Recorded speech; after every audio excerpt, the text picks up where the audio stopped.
মালদার মোথাবাড়ি যেতে পদে পদে বাধাপ্রাপ্ত হন সুকান্ত মজুমদার। ঘটনাস্থলে পৌঁছানোর আগেই তাদেরকে রুখে দেয় পুলিশ। প্রতিবাদে রাস্তায় বসে তারা বিক্ষোভ করেন। রাস্তায় বসে পুলিশ প্রশাসনের বিরুদ্ধে প্রতিবাদে গর্জন শোনা যায়। এরা পুলিশগুলো যারা পুলিশের ড্রেস পরে আছে তাদের নাম নেই। আরে কিনতে পাওয়া যায়, কিনতেও হবে না। তৃণমূল নেতারা থানাতে ফোন করলে থানা থেকে স্ত্রী করে দিয়ে যাবে, ডবল স্ত্রী করে দিয়ে যাবে।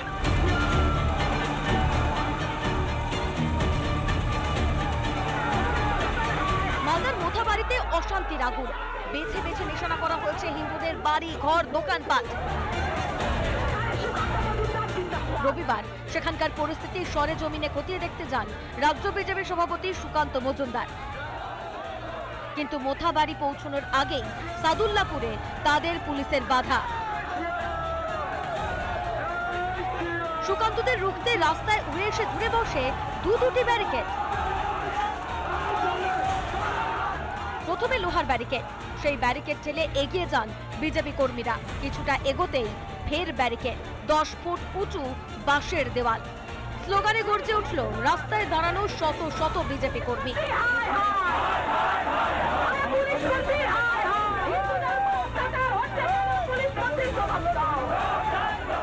বাধা পেয়ে পুলিশের সঙ্গে বচসায় জড়ান বিজেপির রাজ্য সভাপতি।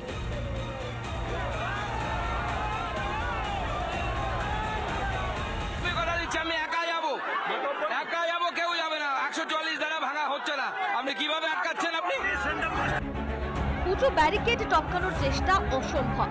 তখনই রাস্তায় বসে ধর্ণা সুকান্তদের। বার্তা নেই, যেতে দেওয়া হবে। আমি বললাম যে আমি একা যাচ্ছি, এরা সবাই এখানে থেকে যাবে, কোনো অসুবিধা। আমি তো একা গেলে তো 144 ভায়োলেশন হচ্ছে না।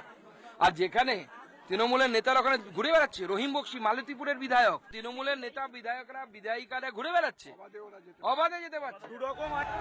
রণক্ষেত্রে পরিণত হয় এলাকা। রাজ্য সড়কের ওপর টায়ার জ্বালিয়ে বিক্ষোভ দেখান বিজেপির কর্মী সমর্থকেরা। রাজ্য জুড়ে মমতা ব্যানার্জি তোষণকারী, হিজাব পরা মমতা ব্যানার্জি যে হারে মোথাবাড়িতে অত্যাচার করলো, বেছে বেছে হিন্দু পরিবারের উপর অত্যাচার করলো। আমরা চুরি, যেমন শাখাপলা চুরি পড়ি, তেমন আমরা অস্ত্রও তুলতে পারি। মমতা ব্যানার্জিকে এই চেতাবনী দিচ্ছি। পুলিশ মন্ত্রীর জবাব চেয়ে স্লোগানে কাঁপতে থাকে মোথাবাড়ির রাজপথ।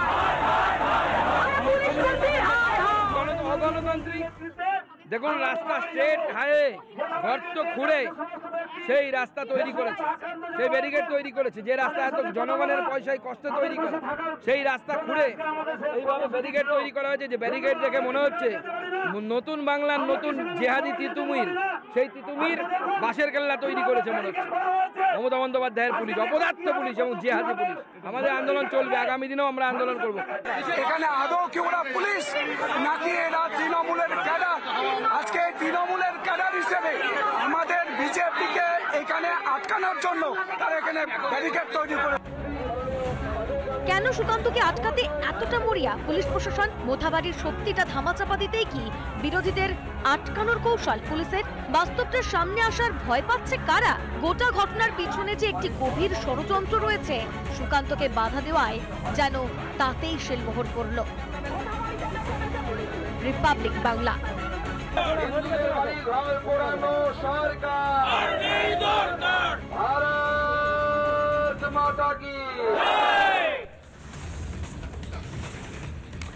মালদায় বিজেপির মিছিল আটকাতে মোতায়েন সিভিক ভলেন্টিয়ার। হেলমেট মাথায়, রীতিমতো লাঠি হাতে রণসজ্জায় সজ্জিত ছিল সিভিকরা।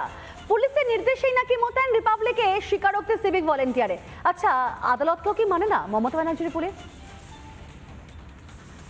মাথায় হেলমেট, হাতে লাঠি, যেখানে স্ট্যান্ডিং কোর্টের রায় আছে, হাইকোর্টের রায় আছে যে কোনোভাবেই সিভিক ভলেন্টিয়ার্সকে ল অ্যান্ড অর্ডার মেনটেনে ব্যবহার করা যাবে না। অশান্ত মোথাবাড়ির পরিস্থিতি খতিয়ে দেখতে গিয়ে পুলিশি বাধার মুখে রাজ্য বিজেপি সভাপতি সুকান্ত মজুমদার। এই নিয়ে রাজ্য রাজনীতি যখন সরগরম, তখন বিতর্ক উস্কে দিয়েছে মালদহের আরো একটি ছবি। কলকাতা হাইকোর্টের নির্দেশ ছিল সিভিক ভলান্টিয়ার তারা law and order situation maintain করার জন্য তাদেরকে ব্যবহার করা যাবে না। আর এই মুহূর্তে মালদার ছবি দেখো, সিভিক ভলান্টিয়ার সার দিয়ে দাঁড়িয়ে রয়েছে, প্রত্যেকের মাথায় হেলমেট, হাতে লাঠি, দেখে মনে হচ্ছে তারা তো যুদ্ধে যাচ্ছেন। রণসজ্জায় সজ্জিত সিভিকদের দেখেই বোঝা যাচ্ছে তারা সেখানে ভিড় কিংবা ট্রাফিক নিয়ন্ত্রণের জন্য দাঁড়িয়ে নেই। তাহলে কি হাইকোর্টের নির্দেশকে পুরোপুরি অমান্য করেই সিভিকদের মোতায়েন করা হয়েছে আইন শৃঙ্খলা রক্ষার কাজে। সিভিক ভলান্টিয়াররা এখানে লাঠি হাতে হেলমেট পরে ঘুরে বেড়াচ্ছে, যেখানে কলকাতা হাইকোর্টের স্পষ্ট নির্দেশ আছে কোনোভাবে সিভিক ভলান্টিয়ারদেরকে ল অ্যান্ড অর্ডার মেনটেনে ব্যবহার করা যাবে না। এটা কলকাতা হাইকোর্টের রায়ের উল্লঙ্ঘন এবং কলকাতা হাইকোর্টকে অপমান।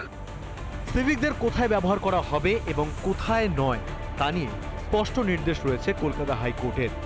আদালতের নির্দেশ মতো একটি নির্দেশিকাও রয়েছে রাজ্য পুলিশের, যেখানে বলা হয়েছে ট্রাফিক নিয়ন্ত্রণের জন্য পুলিশকে সাহায্য করবেন সিভিকরা। উৎসবের সময় ভিড় নিয়ন্ত্রণের কাজে তাদের ব্যবহার করা যেতে পারে।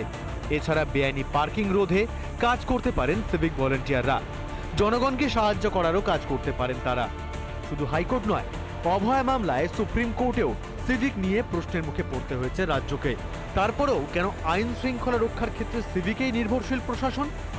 আপনাদের ডিউটি দিয়েছে? কে দিয়েছে?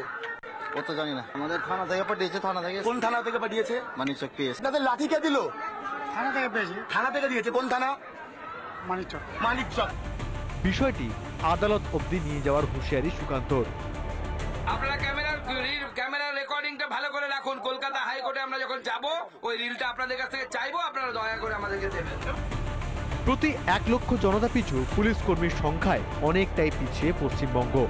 কেন্দ্রের সমীক্ষা বলছে রাজ্যের 1 লক্ষ মানুষ পিছু 101 জন পুলিশ রয়েছে, যেখানে সংখ্যাটা হওয়া উচিত 167 জন। যেখানে গোটা দেশে 1 লক্ষ জনসংখ্যায় পুলিশ কর্মীর সংখ্যা 155। পুলিশ নিয়োগের মতো অর্থ নেই বলেই কি নিয়োগে গড়িমাসি করছে রাজ্য, নাকি রাজনৈতিক প্রয়োজনে সিভিকদের কাজে লাগানো অনেক সহজ বলেই পুলিশের বদলে সিভিকদেরই প্রাধান্য দিচ্ছে শাসক? ভাস্কর বসুর রিপোর্ট, রিপাবলিক বাংলা। নানা ধরনের কন্টেন্ট দেখার জন্য লাইক করুন, শেয়ার করুন আমাদের ফেসবুক পেজ, সাবস্ক্রাইব করুন আমাদের ইউটিউব চ্যানেল। পাশাপাশি অন্যান্য ব্রেকিং নিউজের জন্য অবশ্যই চোখ রাখুন রিপাবলিক বাংলায়।